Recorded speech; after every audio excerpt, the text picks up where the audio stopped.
आवाज जनतेचा, लढा सर्वसामान्य जनतेच्या न्याय व हक्कांसाठी। देवळाली प्रवरा पंचकृषीतील नागरिकांचे कुलदैवत खंडोबा महाराज यात्रोत्सवास आज बुधवारपासून मोठ्या उत्साहात प्रारंभ झाला।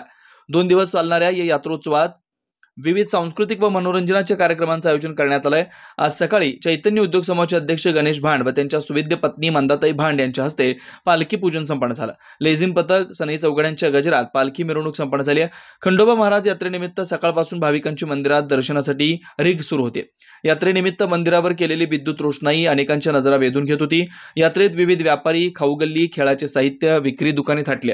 सायंकाळी दर्शनासाठी मोठी गर्दी झाल्यामुळे पोलीस निरीक्षक संजय ठेंगे यांच्या मार्गदर्शनाखाली पोलीस कर्मचाऱ्यांची चोख पोलीस बंदोबस्त तैनात ठेवला होता।